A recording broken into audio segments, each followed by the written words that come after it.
Sit Down Before Reading, a memoir, by me, Dave Bexfield.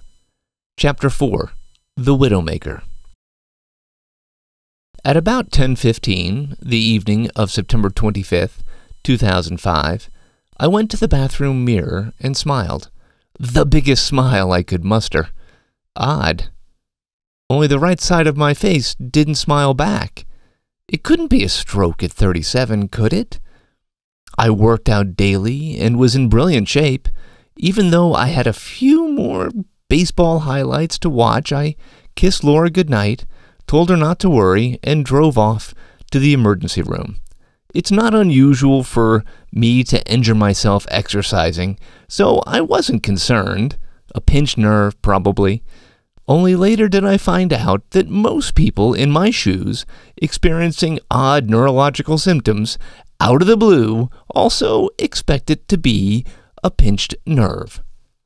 The ER doc, who was about my age and newly out of med school, told me I was not having a stroke, phew, but that he suspected multiple sclerosis. Meanwhile, I suspected he needed to go back to med school to learn more about pinched nerves. But those two words, multiple sclerosis, bit back. Those first few weeks, I shed 10 pounds. Laura struggled mightily. She was justifiably distraught. Everything clear about our lives had, in a moment, turned to a strangling, bewildering fog. The internet foretold doom, but I couldn't look away. Mornings bled to evenings. Days of the week turned meaningless as I searched for answers, for hope. The prospect of getting diagnosed with an uncurable, progressive disease spilled out into my journal like the horror story that it was. October 17th, 2005. Chest still numb. Relatively bad day since I started doing searches on the internet. MS seems like a very real possibility, and I am trying to get myself prepared if that is the case. Resigned. As test results trickled in, the days crashed together. A living nightmare without the cleansing dawn. I held onto Laura harder than ever to keep from drowning. October 20th to 21st, 2005. Fuck. MRI back, and the results are bad. MS. Thank God Laura was with me. I could not have done it without her. Got spinal tap to rule out other options, but MS is 99%. I'm going to pass out. Brain spinning. Starting to tell friends. Broke down with Peter. I don't want to hurt Laura this way. She is my every breath.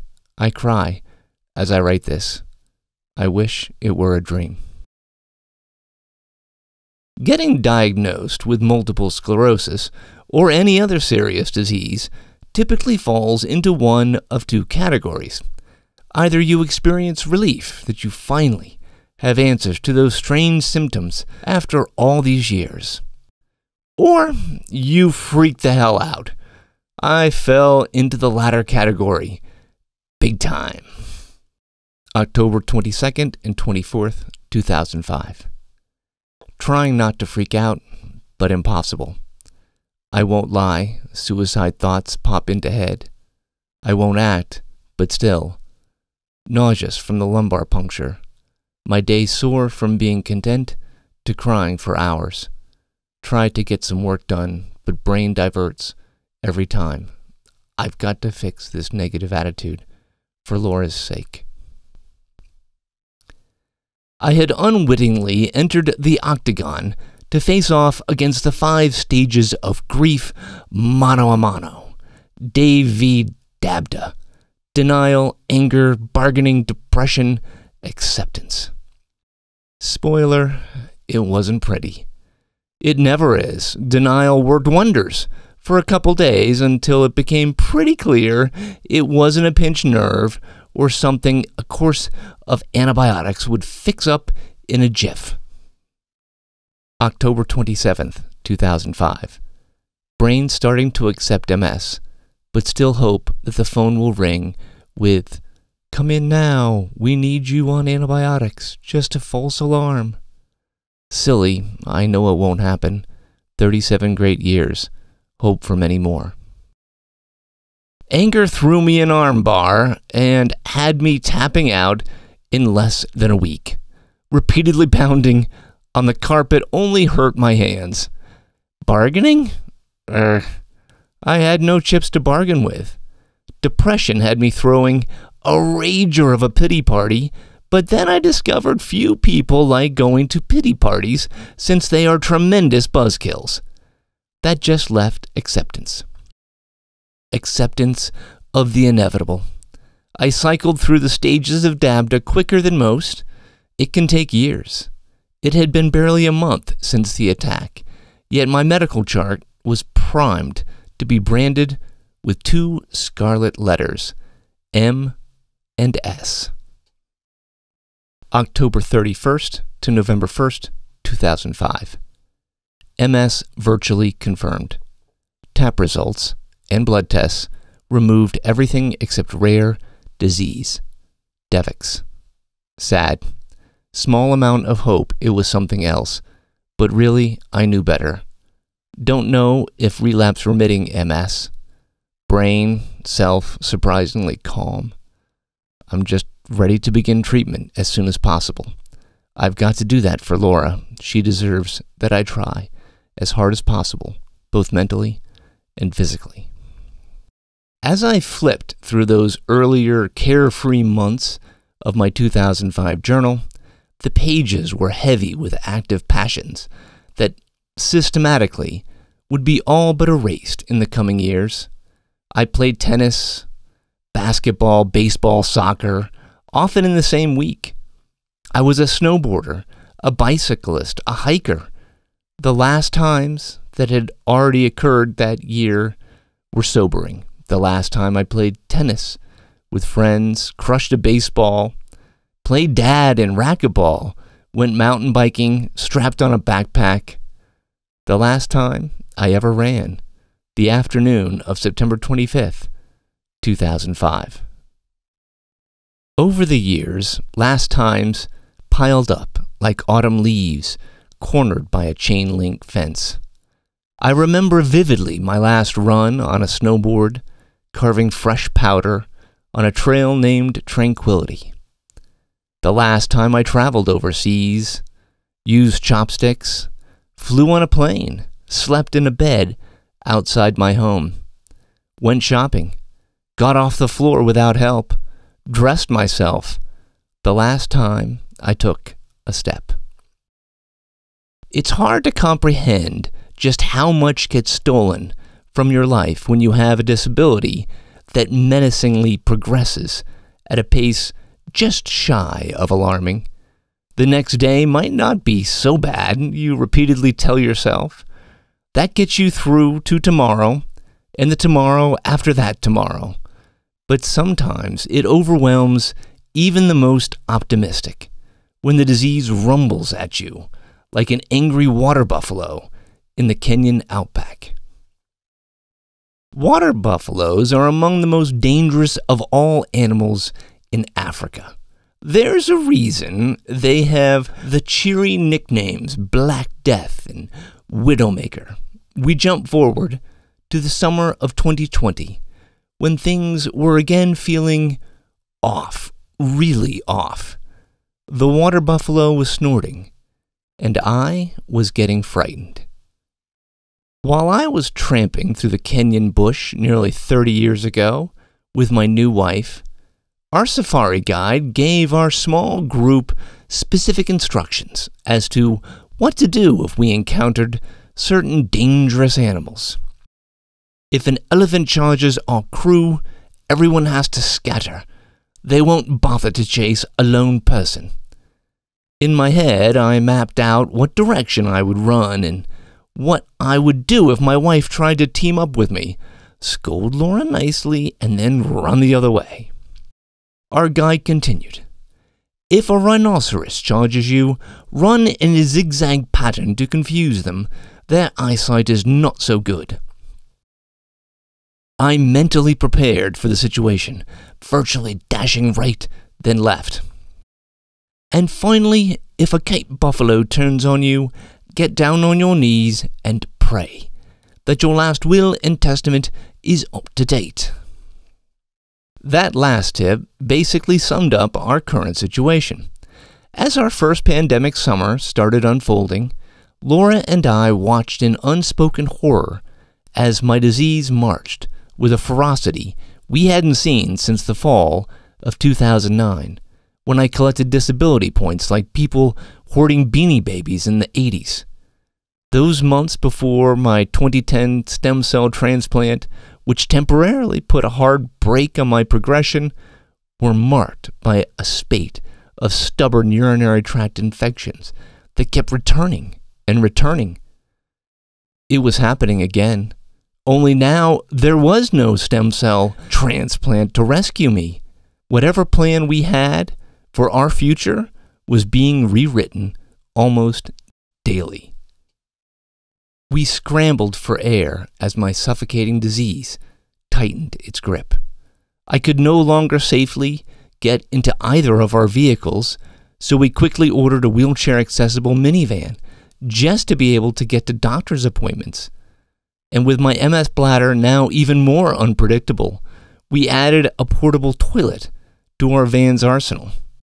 Alas, even that toilet was unusable without some tweaking. It sat too low.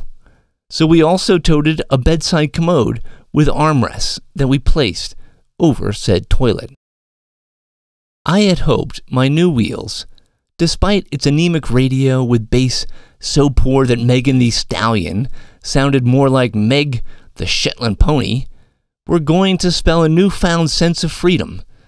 But no, the ramp was too steep for me to manage solo with my manual wheelchair due to my weakening arms.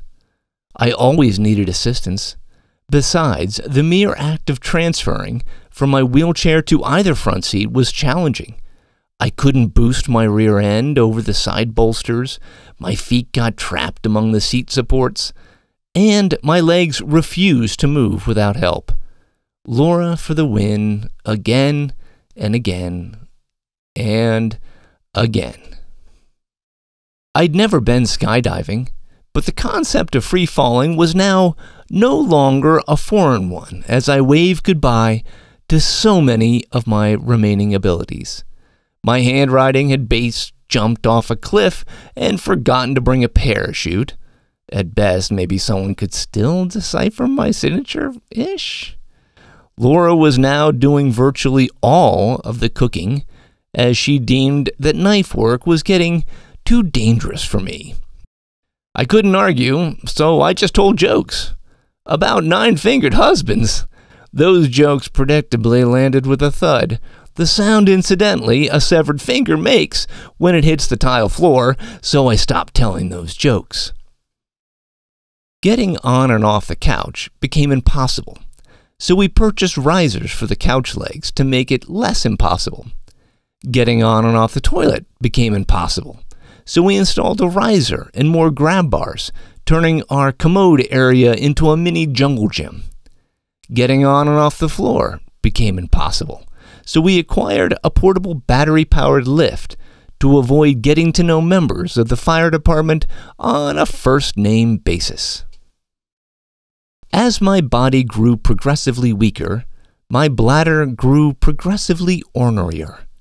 By the time the calendar flipped to 2021, UTIs were arriving monthly, and for sheer convenience, I stopped wearing pants and underwear, which meant that every time the UPS dude rang the doorbell, there was an immediate 3-alarm fire in our household. Other than antibiotics, which blissfully calmed everything down temporarily, we threw myriad medications at the issue, from oxybutynin to desmopressin acetate, the nasal spray that shuts down urine production for 8 or more hours. It will trick your body into thinking it's trekking across the desert and needs to conserve every drop of liquid, my neuro told me. So occasionally I was able to sleep through the night. Celebrate the little things. Along with my steady diet of UTIs, the least recommended MS diet of all time, a rather recent symptom was getting increasingly bothersome: swollen ankles and feet. They started swelling after I began using a wheelchair full-time in 2018, but by the summer of 2020, they were out of control. My feet looked as though someone had inflated them, as one might blow up a balloon poodle. I was almost afraid to ask Laura to trim my toenails, lest the clippers accidentally puncture a bulbous appendage, triggering a foot to swirl around wildly as it suddenly deflated. To contain the swelling, I elevated my icy cold feet and legs for hours, every day, and often wore compression socks. Neither helped much, but it did get me out of doing the dishes at times. Bonus? Finally, by the spring of 2021, the UTIs became slightly less frequent. Maybe the low-dose antibiotic was actually helping? Maybe the, well, what do you have to lose, supplements were doing something? Maybe the tide was turning? It could not have come soon enough. I'd been off MS medications for over a year at that point, trying to wash the latest unsuccessful drug out of my system so the COVID-19 vaccine could be more effective. Laura and I were eager to restart treatment with a new medication, one of the few types left I hadn't tried. Like all the others before it, we were optimistic. With the bladder infections appearing to wane, there was no time to waste. The window had to be now. And with my disability roaring like a Category 5 hurricane, we needed to take advantage as it drifted offshore. Perhaps this was finally the treatment that would work after the 6 previous ones, a cornucopia of injectables, pills, infusions, and transplants, had failed. The 7th try had to be the charm. 7s are lucky, right? Then we discovered that our weather forecast was wrong. We weren't dealing with the scattered remnants of a Cat 5 as it moved back out to sea. We were in its eye. The storm's full force was about to blindside us. No. Oh God, no.